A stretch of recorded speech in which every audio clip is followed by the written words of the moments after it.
everyone.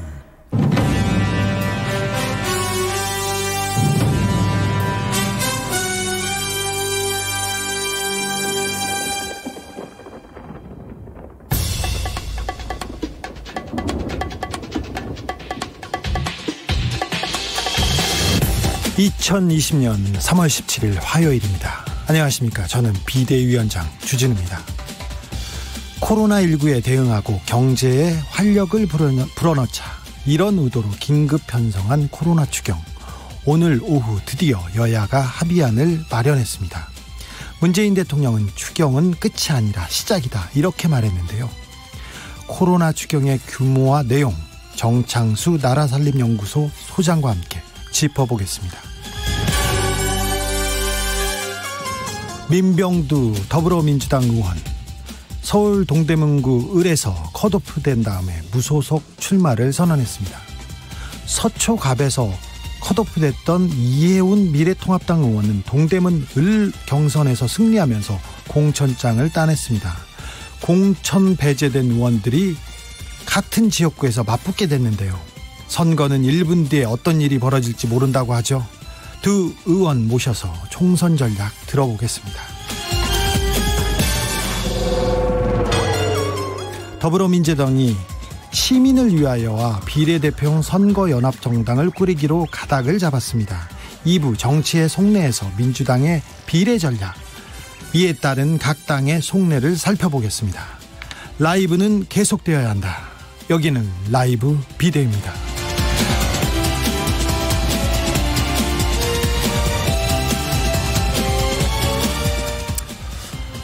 라이브 비상대책위원회. 네, 오늘 타이틀 안 할 줄 알았죠? 예, 여기서 하겠습니다. 오늘도 자중자애, 겸손하고 진정성 있게 2시간 동안 여러분과 함께 하겠습니다. 코로나19가 장기화되고 있습니다. 여러분도 재택근무 어느 정도 조금 적응되셨습니까? 가족들과 대화 좀 늘어나셨어요? 오늘도 어떻게 보내고 계신지 여러분의 이야기 들려주십시오. 저희가 선물로 보답하겠습니다. 샵 9730, 짧은 문자는 50원, 긴 문자는 100원입니다. 콩으로 보내시면 무료입니다. 선물은 10,000원 상당의 편의점 상품권 준비했습니다. 유튜브에서 라이브 비데이 검색해서 영상으로도 보세요. 그럼 본격적으로 시작하겠습니다.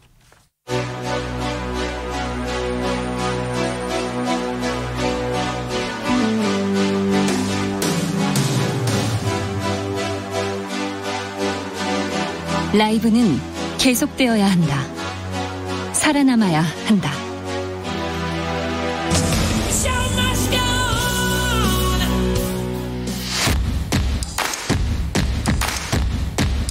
정치 뉴스 피로 해소에 딱 좋은 브리핑, 뉴스 오영호. 정상근 기자, 어서 오세요. 네, 안녕하십니까. 네, 오늘 어떻게 보내셨습니까? 네, 오늘 변함없이 잘 보냈습니다. 네, 네. 일어났다 섰다 앉았다. 네, 앉았다가 그러면 안 돼요. 한번 눕기도 했습니다. 네, 그만 누워야 돼요. 안 돼요. 네. 네. 결국 교육부가 개학을 2주 연기했습니다.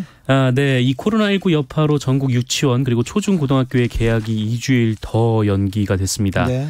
유은혜 부총리 겸 교육부 장관은 오늘 오후 이 정부 서울청사에서 브리핑을 열고 이 전국 학교 개학을 4월 6일로 연기한다라고 발표를 했습니다. 원래 개학일이 3월 2일이었으니까 총 5주 미뤄지게 된 셈입니다. 네.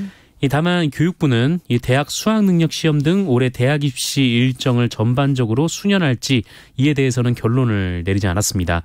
4월 중에 결정하겠다라는 입장인데 아직까지는 이 코로나19 사태가 언제 종식이 될지 가늠할 수 없기 때문이라고 합니다. 학생들도 그렇고 학부모님들도 걱정이 이만저만이 아닙니다. 네, 뭐 이 대학 대입 일정의 출발선이라고 할 수 있는 수시 모집 일정을 확정을 하려면 이 고3 1학기 생활기록부 작성을 마감한 날짜가 확정이 돼야 되는데 네. 이 날짜도 지금 확정이 안 되고 있어가지고 이 수시 모집 일정도 지금으로선 불투명한 상황입니다. 이러다가 여름방학이 다 사라지는 거 아닙니까? 네, 보통 한 4주 정도 여름방학을 하게 돼서 한 7월 중순에서 8월 중순까지 이 여름방학이 이어지게 되는데 아마 대다수 학교의 여름방학이 2주 정도 줄어들 예정이라고 합니다. 오늘 국무회의가 열렸습니다. 문재인 대통령이 비상 상황임을 강조하고 또 강조했습니다. 네, 이 문재인 대통령은 코로나19 사태로 인한 경기 침체 상황에 대해서 사실상 경제 비상체제를 선언하고요. 범국가적인 총력전을 시사했습니다. 오늘 정부 서울청사에서 국무회의가 열렸는데 여기서 나온 내용입니다. 문재인 대통령은 현 상황을 2008년 글로벌 금융위기 때보다 더 심각하다라고 진단하면서 이 수요와 공급 모두 급격히 위축되고 또 실물 경제 금융시장이 동시에 타격을 받는 그야말로 복합 위기 양상이라고 진단을 했습니다. 위기입니다. 네, 그러면서 문재인 대통령이 해당 회의에서 이 비상이라는 단어를 14번 썼다라고 하는데요. 문재인 대통령은 이 대통령이 직접 주재하는 비상경제회의를 통해서 특단의 대책 그리고 조치들을 신속히 결정하고 강력히 대처해 나가겠다라면서 정부는 비상경제회의가 곧바로 가동될 수 있도록 빠르게 준비해달라고 당부를 했습니다. 오늘 재난 기본소득에 대한 논의가 있었습니까, 회의에서? 구체적인 논의는 없었습니다. 다만 어제 이재명 경기도지사 그리고 박원순 서울시장과 문재인 대통령이 만나서 이 재난 기본소득에 대한 뭐 간단한 얘기는 나누었었거든요. 예. 그리고 문재인 대통령이 뭐 추경 아니더라도 그 이후에도 뭐 추가적인 대책을 검토할 수 있다라고 기존의 이제 청와대 입장과는 조금 더 그 전향된 그런 입장을 내놨었습니다. 네, 이번 추경은 끝이 아니라 시작이다. 그 말이 좀 가슴에 남습니다. 네. 내일 모레부터인가요? 정부가 전 세계 입국자들을 대상으로 특별 입국 절차를 적용한다고 합니다. 그러니까 우리나라에 들어온 입국자들이 특별한 절차를 거치게 된다는 거죠? 네, 그렇습니다. 현재는 이 중국 등 아시아 5개국 그리고 이탈리아 등 유럽 국가들을 해서 총 11개국에 한해서만 이 특별 입국 절차를 시행을 하고 있는데요. 내일 모레부터 이거 19일 0시부터는 우리나라로 들어오는 모든 입국자들을 대상으로 이 특별 입국 절차를 시행하기로 했습니다. 외국인만 그런가요? 아닙니다. 이 내 외국인 모두 상관없습니다. 네, 어디서든 밖에서 들어왔으면 네. 일단 이 특별 입국 절차를 시행을 한다라는 건데요. 뭐 특별한 그러면 절차가 뭐뭐 있습니까? 네, 절차들이 있습니다. 일단 입국 단계부터 입국자의 국내 연락처 수신 여부를 확인을 하게 됩니다.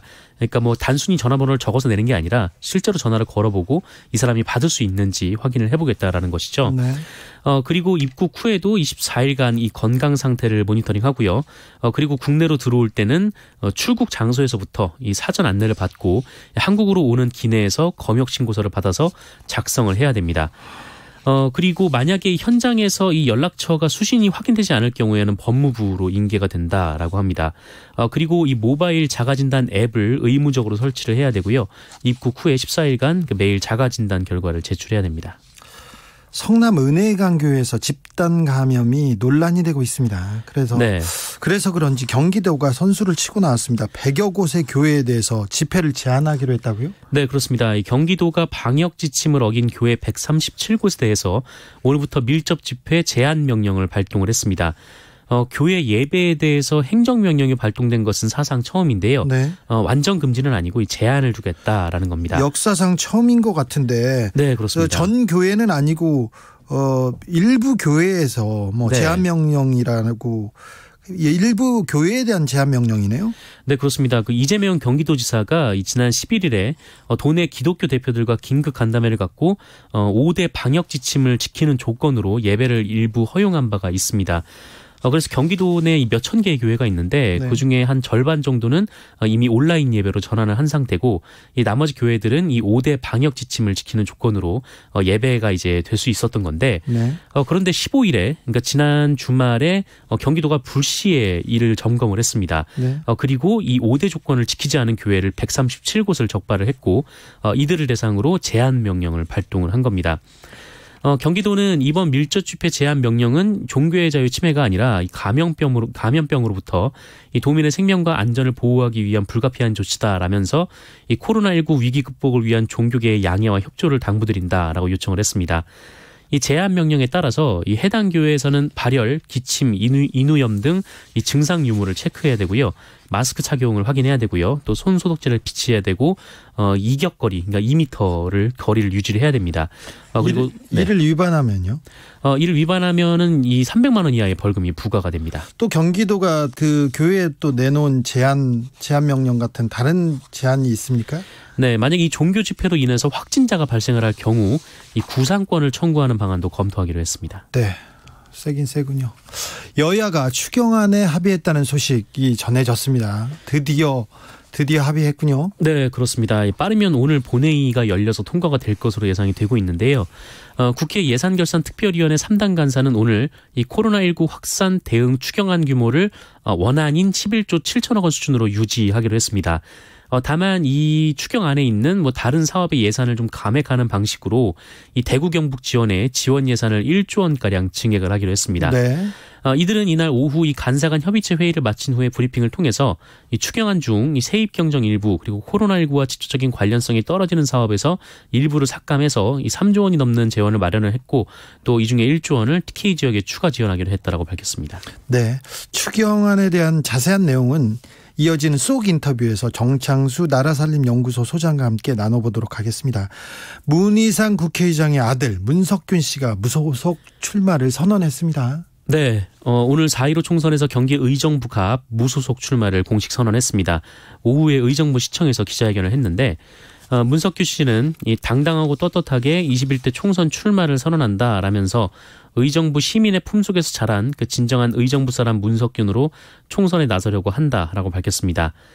그러면서 이 더불어민주당 예비 후보를 사퇴한 것은 억울했지만 감당할 부분이라고 생각했는데 이 민주당이 의정부와 전혀 연고도 없는 후보를 공천했다라고 주장하면서 이 같은 결정은 의정부 시민의 자존심을 짓밟은 것이라고 주장을 했습니다. 아버지 문희상 의장은 뭐라고 합니까?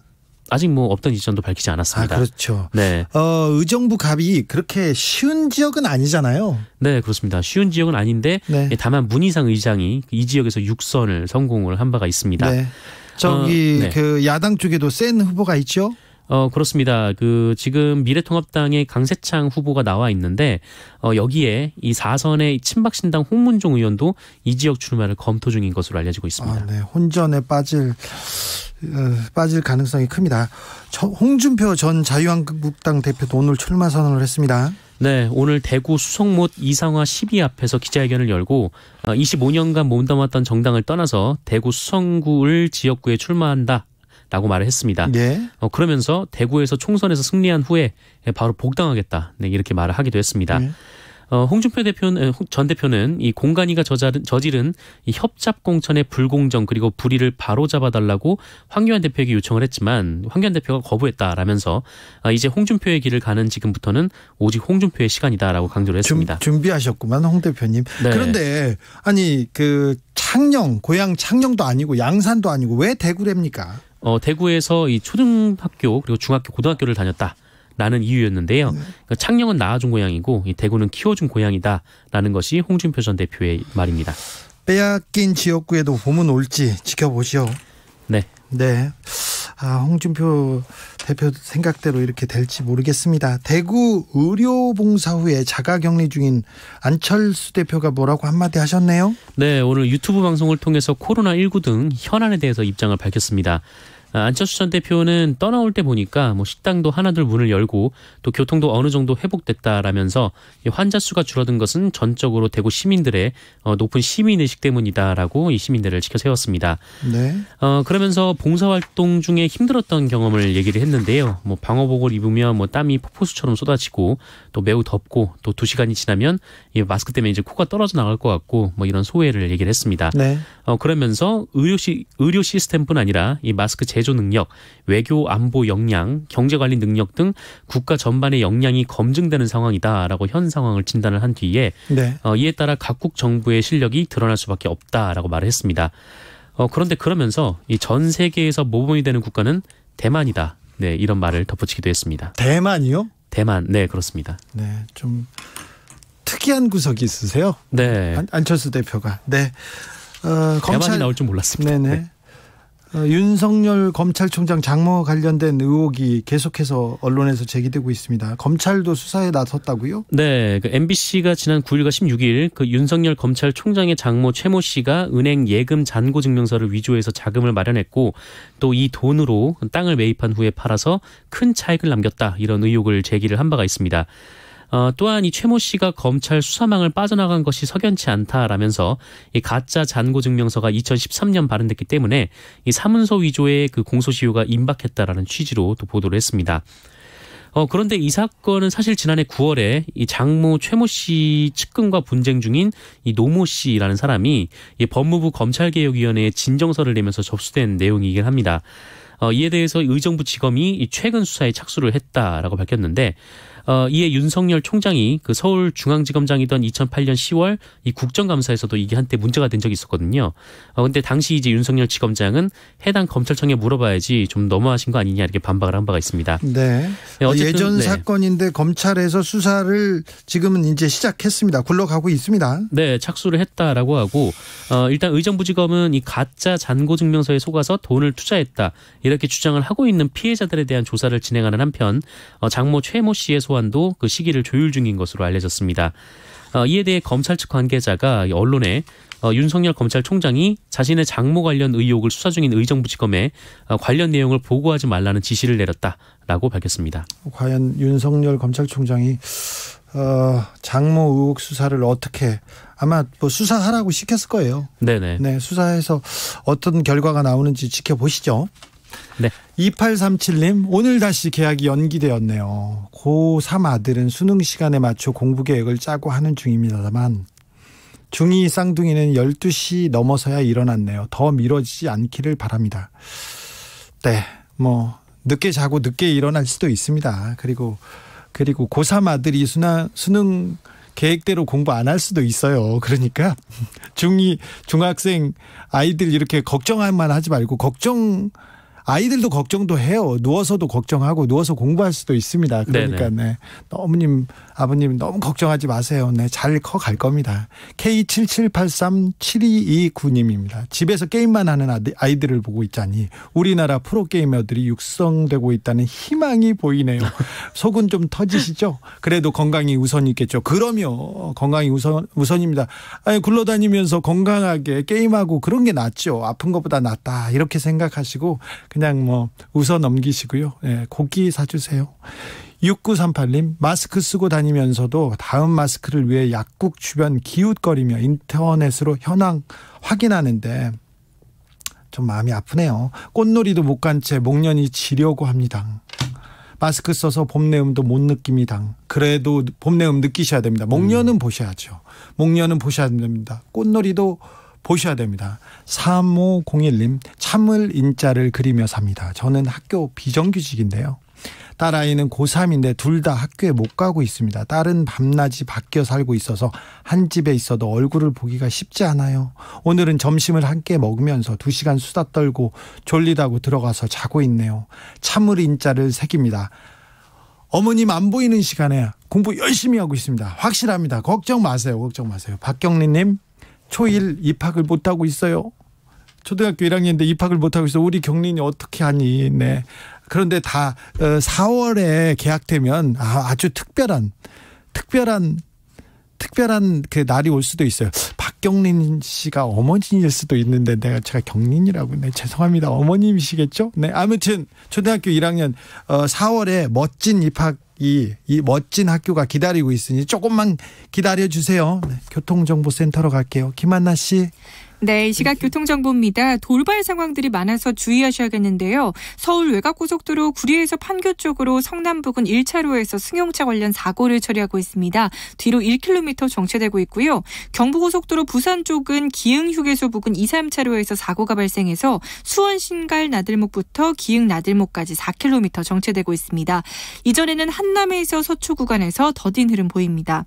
서해안고속도로 서울 방면은 춘장대 부근 갓길에서 고장차를 처리하고 운전하고 있고요. 서해대교 부근에서도 대형 화물차가 고장으로 서 있어서 주의 운전하셔야겠습니다. 이후로는 화성휴게소 부근 4km 정체, 또 매송에서 용담터널까지와 금천 부근 2km 더딘 흐름 보이고 있습니다. 중부 내륙고속도로는 작업 구간을 주의하셔야겠는데요. 창원 쪽은 감곡 부근에서 작업을 하고 있어서 여주 분기점부터 감곡나들목 2km 정체고요. 더 가서 영산 부근과 남지 부근에서도 작업 때문에 각각 1km씩 밀리고 있습니다. 목적지까지 안전운전하시기 바랍니다. KBS 교통정보센터였습니다.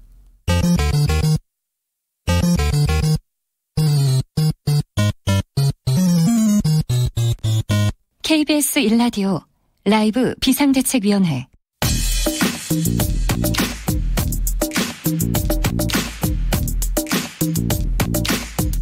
쏙 인터뷰. 귀의 속, 맘의 속, 쏙쏙쏙 쏙 인터뷰 시간입니다. 코로나 추경, 여야가 합의점을 찾기 위해 막판까지 진통을 겪었습니다. 여당은 오늘 처리 못하면 역사의 죄인이다. 반면에 야당은 마구잡이식 현금 살포다 이러면서 싸웠는데요. 결국에는 합의했습니다. 11조 7천억 원, 대구 경북 지역엔 1조 원 증액 합의. 코로나 추경안 좀 더 자세히 들여다보겠습니다. 정창수 나라살림연구소 소장님 스튜디오에 모셨습니다. 안녕하세요. 네, 안녕하십니까? 소장님은 요즘 글로벌 금융위기 때보다 더 심각하다는 이야기에 대해서 어떻게 보십니까? 요즘 상황을 어떻게 보고 계십니까?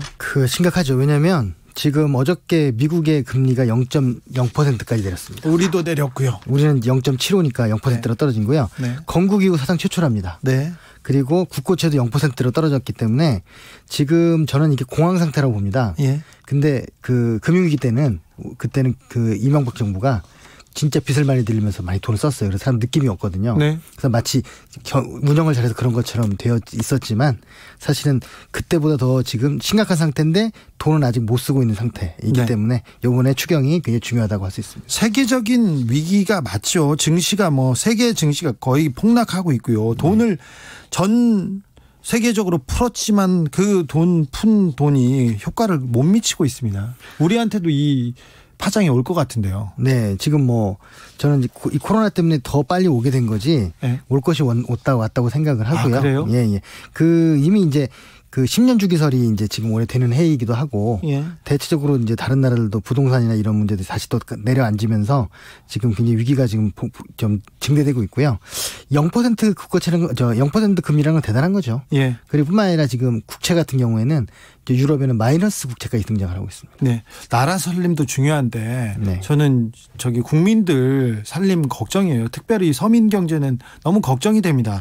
이럴 때는 저축을 해야 됩니까? 현금을 들고 있어야 됩니까? 아니면 금리가 낮아졌으니까 땅을 사야 됩니까? 아니면 금을 사야 됩니까? 이거 좀 실물 좀 지금 금값도 떨어지고 있다고 하지 않습니까? 네. 그래서 이제 현금을 이제 좀 사람들이 애착을 하게 되는데요. 네.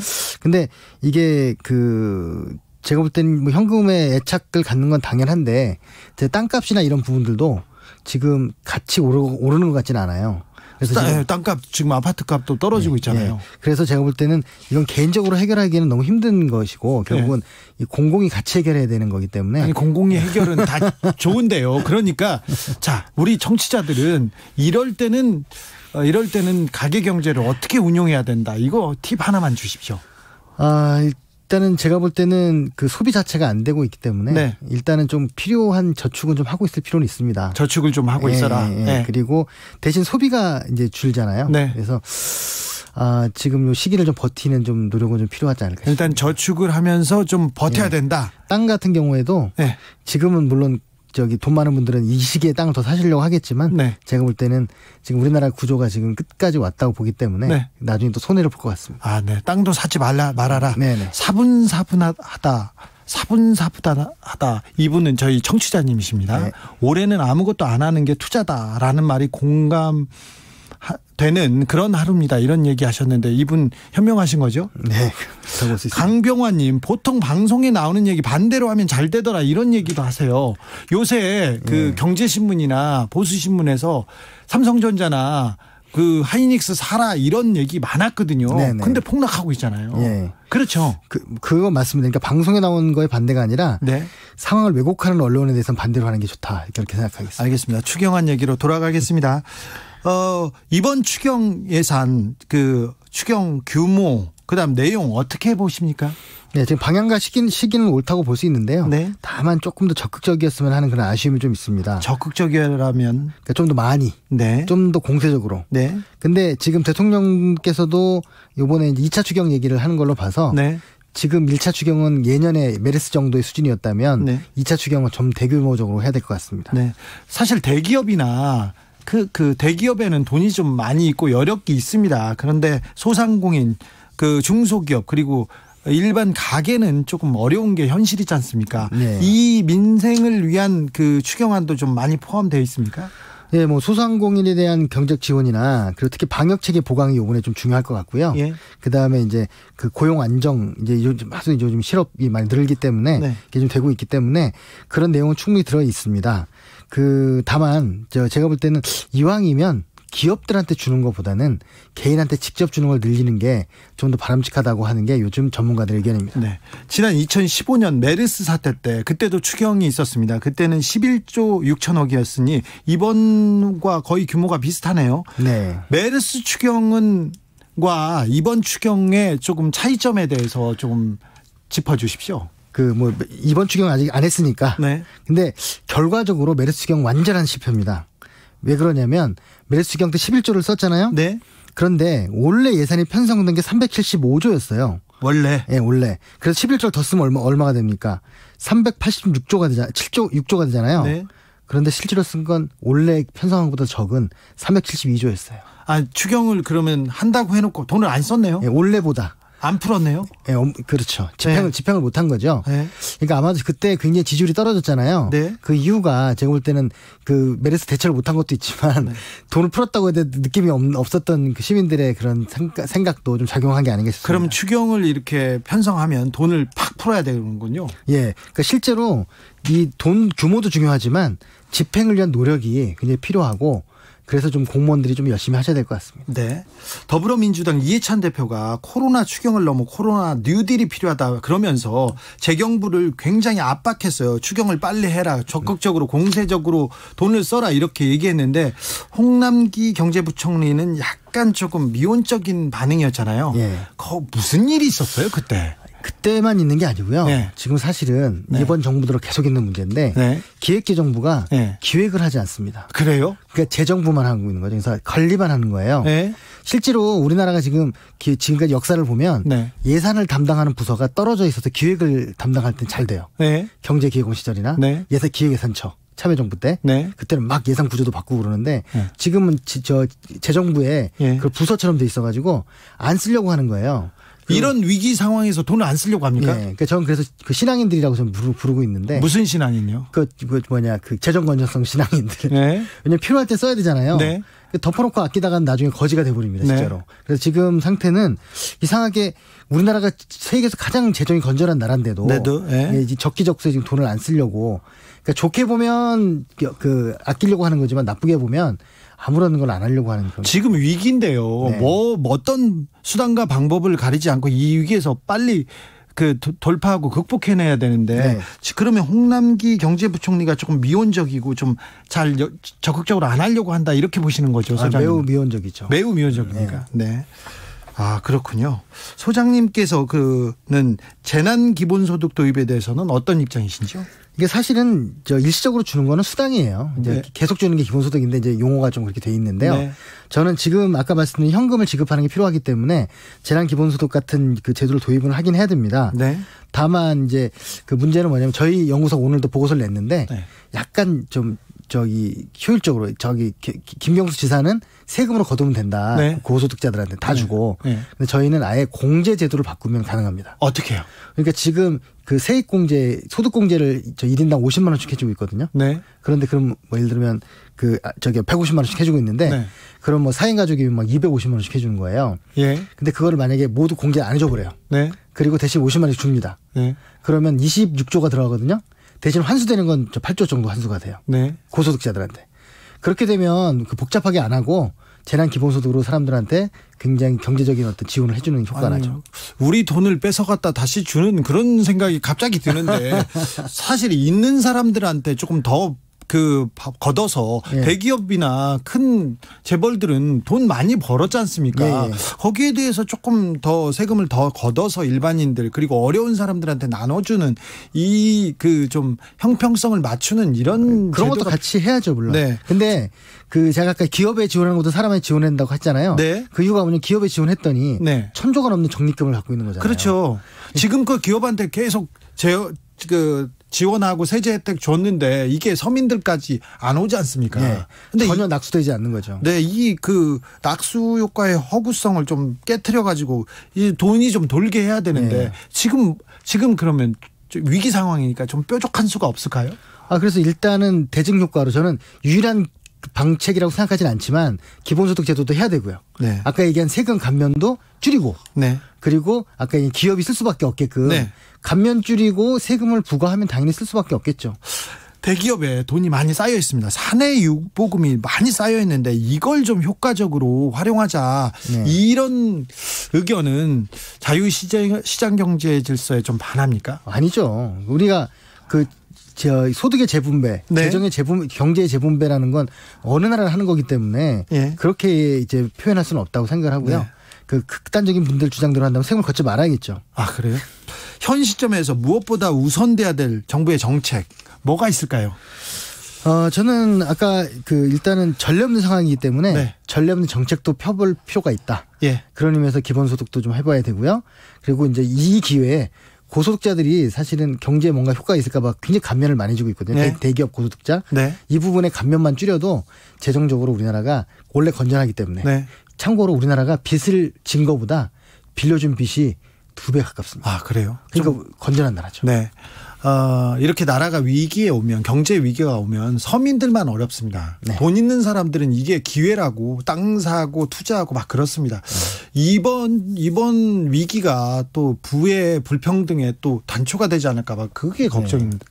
저는 그래서 위기는 기회라고 네. 이 기회에 세금이나 재정 구조를 많이 바꿔가지고 네. 이 상황이 평온해졌을 때 그 힘으로 우리가 새로운 일들을 할 수 있게끔 하는 게 좋다고 생각해요. 이 정부가 좀 그쪽으로 가고 있습니까? 가려고는 하는데 네. 아까 이렇게 방어가 이렇게 많네요. 이렇게 기재부나 이런 보수적인 분들이 네. 이념의 보수가 아니라 행동의 보수이기 때문에 문제가 되는 것 같아요. 네. 돈에 대해서는 아까 정부도 그렇고 정부 특별히 기재부 그렇고요. 그다음에 언론도 그렇고 네. 굉장히 보수적이죠. 네. 네. 그리고 옛날 생각을 해요. 네. 기업한테 주는 건 아까워하지 않고 국민한테 주면 포퓰리즘이라고 하니까 네. 그런 문제가 있습니다. 마지막으로 하나만 물어보겠습니다. 정부가 지금 놓치고 있는 부분이 있나 이렇게 좀 걱정도 되는데 정부가 뭐가 부족하다 아니면 놓치고 있다 이런 부분이 있을까요? 저는 지금 부동산 문제 같은 경우에 이럴 때 좀 더 과감한 정책을 폈으면 좋겠어요. 이럴 때 혹시 현금 있는 분들이 네. 집값이 지금 내려가려고도 하고 여러 가지 있을 때 또 0% 이율이면 얼마나 또 빚을 내서 집을 사기 좋습니까? 그렇죠. 그랬을 때 그거에 대한 과감한 제도를 좀 도입을 해서 이 상황이 좀 구름이 걷혔을 때 네. 우리가 문제를 삼았던 게 해결되는 좀 그런 시기가 됐으면 좋겠습니다. 알겠습니다. 여기까지 듣겠습니다. 지금까지 정창수 나라살림연구소 소장님이었습니다. 감사합니다. 네. 조천길님. 저축할 돈이 없습니다. 땅 살 돈도 없습니다. 하루 세 끼 먹는 거 2끼로 줄여서 용돈 쓰고 있습니다. 아이고 저런 이거는 그러면 안 되는데 먹는 건 잘 먹어야 되는데 괜히 죄송하네요. 김중자님 추경 예산 꼭 필요한데 사용했으면 좋겠어요. 자영업자들에게 힘이 됐으면 좋겠습니다. 그래요. 조금 좀 서민들에게 없는 사람들한테 그 세금이 골고루 좀 돌아갔으면 하는 게 저도 저의 바람이기도 합니다. 5분당으로 가겠습니다.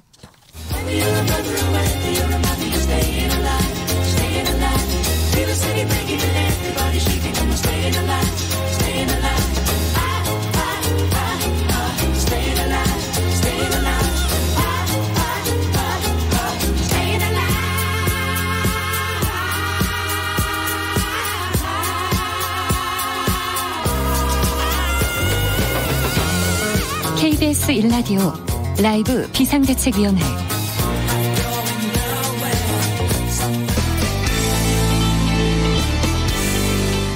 딱 5분이면 됩니다. 5분 동안 대한민국 정당 소식을 국제심판처럼 공평하고 공정하게 전해드립니다. 오창석의 5분당. 오창석 평론가 어서 오세요. 네, 안녕하세요. 오창석입니다. 네.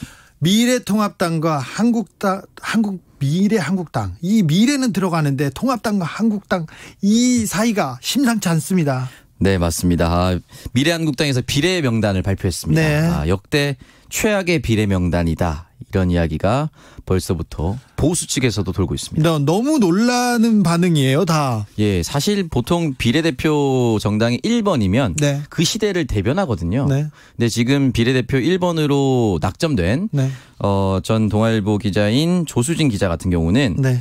최근에 방송통신심의위원회로부터 행정 지도를 받았습니다. 아, 최근에요? 예, 이른바 대깨문, 대깨조라는 표현을 써서 네. 행정 지도를 받았단 말이죠. 네. 그렇기 때문에 사실은 멋진 언론인이다라고 보긴 어렵습니다. 그리고 14번의 MBC 신동호 아나운서. 네. 역시나 MBC 당시 이른바 적폐 세력과 함께 탄압을 했다라는 의혹. 그리고 그런 것들로 인해서 징계도 받았거든요. 네. 그런 부분도 있고요. 지금 2번의 신원식 그리고 7번의 이영벤처협회 회장은 지난 2010년 새누리당 비례대표 네. 각각 22번과 30번에 있었습니다. 아, 그래요? 그래서 사상 최초의 비례대표 회전문 인사가 탄생하게 됐습니다. 미래통합당 황교안 대표도 이 순서는 거의 예상하지 못했을 거예요. 그래서 지금 황당한 반응 계속 내고 있습니다. 네, 사실 전혀 예상하지 못했던 것으로 보이고 있습니다. 일단은 연합뉴스와 인터뷰에서 잘못된 부분들은 다시 살펴봐야겠다라고 이야기를 남겼습니다. 그러니까 일단 무조건 잘못된 부분은 있다는 것이죠. 그러니까 예를 들어서 영입인사로 분류될 수가 있는 윤봉길 의사의 손녀 윤주견 전 독립기념관장 정도는 이분이 1번 받는 줄 알았는데 몇 번 받았죠? 21번 받았습니다. 아, 네. 사실 당선권을 20번 정도까지로 보고 있거든요. 그것도 좀 넉넉히 봐서였죠. 넉넉히 봐서 20번 정도인데 21번을 배치했다는 것은 전혀 배려하지 않았다라고 볼 수가 있고요. 예. 또 북한인권단체 나우의 지성호 대표이사 역시 승계 4번 즉 본 번호에 들지 못했습니다. 아, 그래요? 예, 그렇기 때문에 황교안 대표가 신임하거나 영임했던 그리고 통합을 할 때 같이 넘어왔던 의원들을 전혀 배려하지 않았다. 그래서 황교안 대표는 지금 긴급 최고위를 열고 여기에 대해서 번복할 수 있도록 해보겠다라는 메시지도 흘러나오고 있습니다. 그럼 번복 가능성이 있습니까? 번복 가능성이 열려 있긴 한데 왜냐하면 일단은 한선교 대표를 제외한 최고위원 4명이 이 비례대표 순대에 반대하고 있거든요. 그러면 그 당에서도 그럼 미래 한국당 내에서도 모르고 그냥 한선교 대표가 그냥 긴급적으로 독자적으로 그냥 지른 겁니까? 지금 상황으로 봐서는 그렇게 보이는 것이 합리적이다라고 볼 수 있는 것이 최고위원까지 다 같이 반대한다는 것이 전혀 협의가 안 됐다는 것의 방증입니다. 혹시 황교안 대표하고 모종의 계약이 있어서 둘만 아는 뭔가 있지 않을까요? 이거 다 계획이 있는 거 아닐까요? 마키 7165님도 한성교 대표는 다 계획이 있었군요. 이렇게 얘기하는데 이 계획이 황교안 대표하고 이렇게 또 교감이 있지는 않았을까요? 교감이 있었다라고 보면은 묵인방조 정도 볼 수가 있고 교감이 전혀 없었다라고 하면은 정치 불출마를 선언한 한선교 의원이 권력을 막상 가지니 욕심을 버릴 수 없었다. 이렇게 표현할 수도 있습니다. 아무튼 그 순번대로 미래한국당 비례대표가 정해지는 건가요? 아닌가요? 일단은 조금 더 지켜봐야 될 것 같은데요. 일단 미래통합당에서 미래한국당에 대한 이야기를 많이 남기고 있습니다. 근데 다만 직접적으로 미래통합당에서 다른 정당인 법률적으로는 다른 정당인 미래한국당에 대해서 비례순번 조정에 대해서 관여한다면 선거법, 정당법 위반입니다. 그렇죠. 네, 타정당이거든요. 네, 그렇죠. 네, 그렇기 때문에 법적으로는 사실 한선교 의원이 번복할 이유가 전혀 없습니다. 아, 이러지도 저러지도 못하는 굉장히 난처한 상황에 지금 황교안 대표가 빠져 있네요. 네, 만약에 개입할 경우에 다른 모든 정당들이 들고 일어설 겁니다. 미래통합당 공천 소식 계속 지금 들리는데 이분이 또 공천을 받으셨네요. 네, 맞습니다. 바로 부천병의 차명진 전 의원이 또 한 번 공천을 받게 됐습니다. 네, 이분을 어떻게 공천하다니 공천이 됐습니다. 예, 사람이 없어도 너무 없다라고 생각이 드는데요. 일단 그동안 많은 막말 논란을 나왔습니다. 세월호 유가족들에 대해서 죽음에 대해서 계속 이 죽음을 이용해 먹는다라는 이 취지의 발언을 SNS에 남겼습니다. 참 그대로 옮기기도 싫은데요. 네. 이런 부분에 있어서 차명진 후보가 예비 경선에 뛰어들었는데 그래도 지금 미래통합당에서는 일단 추가 공모를 받았거든요. 네. 추가 모집을 했는데 결국 나오지 않았습니다. 그래서 1대1 구도로 경선을 치르게 됐고 차명진 후보가 50.8%, 최환식 후보가 45.2%로 약 5% 차이로 승리하게 됐습니다. 차명진 후보가 그 단순 말실수가 아니라 페북에다 자기가 그냥 한자 이렇게 썼지요. 네, 맞습니다. 썼지요. 세월호 유가족 죽음에 대해서. 네, 맞습니다. 그리고 뭐 문재인 빨갱이 발언도 했죠. 네, 맞습니다. 문재인 빨갱이라는 발언은 사실은 한두 번 한 것이 아니고 장외 집회에서 마이크를 잡았을 때 꽤 많이 남겼습니다. 그래서 당원권 징계를 3개월이나 받았어요. 이거 그 당에서는 굉장히 큰 중징계거든요. 네. 그런데 어떻게 역시 이 지역에 사람이 없어도 너무 없다라는 것이 느껴지고요. 네. 일단은 차명진 전 의원 같은 경우는 김문수 전 도지사가 출마하면서 그 지역을 이어받았습니다. 네. 보궐로 입성해서 재선에 성공했고 그 이후 2번 연이어 낙선했거든요. 이번에는 이제 부천 소사구가 부천병이라고 지역구 이름이 변경됐습니다. 똑같은 지역구긴 하지만 그래서 이 부천병에 또 한 번 결국은 5번 이제 도전하게 되는 것인데 이 지역은 도대체 차명진 전 의원이 없으면 후보를 찾을 수 없는 지역인지 또는 미래통합당에서 과감하게 전략공천을 할 수 없었는지 아니요, 뭐 좀 의문이 남습니다. 미래통합당에서 다 생각이 있었겠죠. 다 계획이 있습니다. 차명진 의원이 또 네. 막말과 달리 다른 능력이 있을 수도 있습니다. 그러니까 뭐 좀 지켜보시죠. 예. 더불어민주당 소식으로 넘어가겠습니다. 네, 더불어민주당 같은 경우는 현재 지금 비례연합정당에 대해서 계속해서 이야기를 나누고 있는데요. 네. 현역 불출마 선언을 한 의원을 만나서 이 비례연합정당의 흔히 말하는 의원 꿔주기를 파견. 네, 파견을 요구하고 있는 것이 아니냐라는 타진하고 있습니까? 네, 의혹을 받고 있는데요.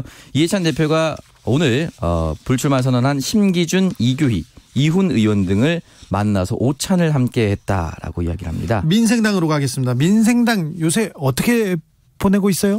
네, 민생당 같은 경우는 사실 셀프 제명으로 인해 합당이 됐는데요. 네. 다시 이 사람들이 돌아오게 됐습니다. 그렇죠. 선거법에 이게 위반됐다면서요? 네, 셀프 제명이 이제 받아들여지지 않아서 예. 결국은 다른 정당으로 터졌던 8명의 의원들이 돌아오게 됐는데요. 네, 그럼 어떻게 돼요? 그렇게 된다면 사실은 이제 결국은 이 의원들이 비례대표이기 때문에 네. 탈당을 해야 되거든요. 예. 그러면 의원직이 상실됩니다. 아, 그래요? 네. 그렇다면 의원이 아닌 상태에서 선거에 하는데 네. 이 중에 몇몇 의원들은 지역구를 이미 배정받았어요. 공천 받았잖아요. 미래통합당으로 가서. 예, 받았습니다. 그렇다면은 탈당하고 다시 그 당으로 복당 신청을 하고 다시 공천을 받는데 네. 같이 경선을 했던 후보들이 그것을 가만히 있을 것이냐 네. 이 문제도 남아 있고요. 아직 경선을 치러야 되는 사람도 있죠. 그렇습니다. 그리고 탈당을 하는 순간 그동안 의원으로서 모을 수 있었던 후원금 모두 국고에 기속됩니다. 아이고 이거 복잡해지네요. 그리고 함께 일했던 보좌관 역시 순식간에 일자리를 잃게 됩니다. 네. 아, 이거 변수가 될 것 같습니다. 민생당에게는 큰 변수네요. 네, 임재훈 의원이 이제 남았는데요. 네. 임재훈 의원은 넘어갔지만 공천을 받지 못했습니다. 예. 그래서 굳이 미래통합당을 다시 갈 필요가 없거든요. 다시 돌아오셨군요. 네, 그래서 민생당에서는 가지 말라 예. 회유를 하고 있습니다. 왜냐하면 임재훈 의원만 걸렸구나. 남으면 한 명만 잡으면 54억을 받을 수가 있습니다. 아이고, 그렇게 많이요? 네, 그래서 예전에 사보임 될 때도 네. 임재훈 의원 있지 않았습니까? 네. 사보임 된 임재훈 어딜 가나 너무 잘 보임이라고 표현하고 싶습니다. 네. 너무 돈을 많이 주는 거 아닌가, 당에. 58억이요? 54억입니다. 54억이요? 이게 20석 기준이거든요. 네. 그래서 임재훈 의원까지 있으면 20석이 됩니다. 아, 선거법 오묘합니다. 그런데 우리 국회의원님들 자기 돈 챙기는 일은 진짜 꼼꼼하게 잘 해놨습니다. 그런 네. 생각 가끔 해봅니다. 마무리하겠습니다. 오창석 평론가 수고 많으셨습니다. 네, 고맙습니다.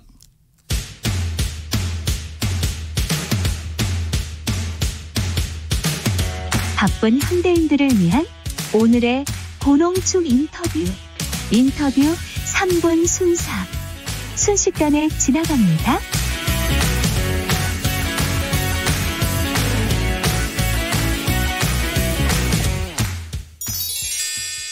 오늘의 3분 순삭 인터뷰. 높은 당선 확률과 상징성으로 각 당의 비례대표 1번은 그만큼 주목받고 혹독한 검증을 받기도 합니다. 여러 의혹과 논란으로 입길에 오른 각 당의 비례대표 1번. 본인의 해명과 정치 신인으로서의 포부를 이어서 들어보겠습니다. 먼저 대리게임 의혹으로 논란을 불러일으켰다가 당의 재신임을 받은 정의당 비례대표 1번 유호정 후보의 변입니다. CBS 라디오 김현정의 뉴스쇼와의 인터뷰입니다. 제가 당시에 막 사회생활을 좀 시작하고 또 하스스톤이라는 또 다른 게임이 있거든요. 그 게임을 하면서 그 게임의 대회에도 출전을 하고 있었어요. 예. 그래서 사실 당시에는 한 10번 정도 게임을 한다고 빌려가겠다고 얘기를 해서 이 정도는 뭐 괜찮지 않을까 하고 빌려줬는데 며칠 뒤에 보니 엄청나게 많이 올라 있었던 거죠. 그래서 사실 저도 당시에도 이미 이거는 너무 많이 올랐다라는 생각을 해서 새로운 계정을 이미 만들었었는데 예. 인터뷰 때 질문이 갑자기 들어왔을 때 새로 만든 건 또 너무 낮으니까 예. 그러니까 양쪽 다 문제가 있는데 한쪽은 너무 높고 한쪽은 너무 낮아서 어떡하지 하다가 바르게 답하지 못했죠. 지금 와서 생각하면 사실 그때 그냥 솔직히 얘기하는 게 차라리 훨씬 차라리가 아니고 그냥 훨씬 맞는 선택이었는데 그렇게 하지 못했습니다. 제가 그걸로 뭐 취업이라든지 다른 곳에 이용을 했다라고 생각하고 계셨던 것 같은데요. 제가 계정 등급 상승을 목적으로 뭔가 금전적 대가를 약속하고 아이디를 공유하지는 않았었고요. 그럼에도 불구하고 게이머들에게 이게 중요한 일인 것은 맞습니다. 제가 만약에 이게 별거 아닌 그냥 그저 게임일 뿐이다라고 생각했으면 사과도 안 했을 거거든요. 가끔 저를 뭐 극값 게임 뭐 이렇게 말씀하시면서 옹호해 주시는 분들이 있으신데 그거는 그렇게 좋은 말은 아닌 것 같습니다. 여러분들이 그 투표로서 판단해 주실 것 같고요. 그거는 여러분들께 국민들께 맡기고 끝으로 내가 국회의원이 된다면 이것부터 해보고 싶다. 어떤 법안 1호랄까요? 어떤 거 생각하십니까? IT 업계 노동자들과 좀 관련이 있는 건데요. 공짜 노동을 좀 근절할 수 있는, 장시간 노동을 근절할 수 있는 포괄임금제 폐지 제도화가 경선 당시 제 1호 공약이었습니다. 더불어민주당 비례대표 1번 최희영 강동대 사회복지행정과 교수. 척수장애인으로서 더불어민주당의 1호 영입 인재로 큰 화제가 되었는데요. 하지만 기초생활비 부정수급 의혹이 불거지며 더불어민주당도 비례대표 1번 잔혹사를 피해가지 못했습니다. 최희영 후보의 입장을 직접 들어보겠습니다. MBC 라디오 김종배의 시선집중과 가진 인터뷰입니다. 기초생활비를 받기 위해서 혼인신고를 안 했다라는 의혹이 제기가 됐는데요. 후보님의 입장은 어떤 겁니까? 그 부분에 대해서는 제가 이미 여러 차례 상세하게 말씀을 드렸고요. 네네. 그리고 지금 조사도 받았습니다. 만약에 제가 그 결과에 대해서 책임질 일이 있으면 네네. 마땅히 책임질 것이고요. 그래서 조사 결과가 나오면 그때 제 생각을 말씀드리는 게 좋다고 생각하고 꼭 말씀드리고 싶은 거는 어떠한 제가 이득을 취하려고 아니면 또 뭐 어떠한 의도한 건 절대 아니라는 것만 좀 알아주셨으면 합니다. 정치에 입문하기로 결심했다 가장 결정적인 계기는 뭐예요? 국회의원 중에 장애인 당사자가 없습니다. 예. 예, 어떠한 정책을 만들고 법안을 만들 때는 실제로 그들의 삶을 잘 이해를 하고 장애인 정책과 제도를 만들어야 되는데 아직까지는 장애인들과는 오제 맞지 않는 법안 정책들이 많이 있거든요. 뭐 예를 들자면 장애 활동 보조 서비스를 받을 때 장애 판정을 받아야 하거든요. 그렇죠. 예. 네, 그래서 그거에 대한 체크리스트가 있습니다. 예, 그랬을 때 정말로 이 사람이 자립생활을 하고 사회 활동을 할 수 있는 그 지원 서비스가 되어 있는 체크리스트냐? 그렇지가 않거든요. 예. 예, 그게 이제 정말로 우리의 삶을 이해하고 그들이 사회 구성으로 살아갈 수 있게끔 해주는 그 체크리스트면 되는데 그게 아닌 건 거죠. 그래서 제가 국회에 들어가면 장애인의 삶을 이해하고 그러한 것들을 좀 바꿔나갈 수 있지 않을까라는 마음으로 시작을 하게 됐습니다. 인터뷰 3분 순삭에 이어 오늘의 퀴즈 드립니다. 각 당의 비례대표 후보들이 속속 결정되고 있는 가운데 현재의 판도를 흔들 수 있는 법원의 결정이 어제 나왔습니다. 바른미래당에서 셀프 제명 후 탈당했던 8명의 의원들에 대해 법원이 효력 취소 처분을 내린 것인데요. 이로써 이 의원들은 한시적으로 민생당 소속이 되어 민생당은 26석을 확보해 원내 이것단체 지위를 갖게 됐습니다. 국회법 제33조에 의거 국회에서 20인 이상의 소속 의원을 가진 정당이 구성할 수 있는 이 단체를 무엇이라고 할까요? 1번 교섭단체, 2번 시민단체. 정답 보내시는 방법은 문자로 샵9730, 짧은 문자 50원, 긴 문자 100원, 콩으로 보내시면 무료입니다.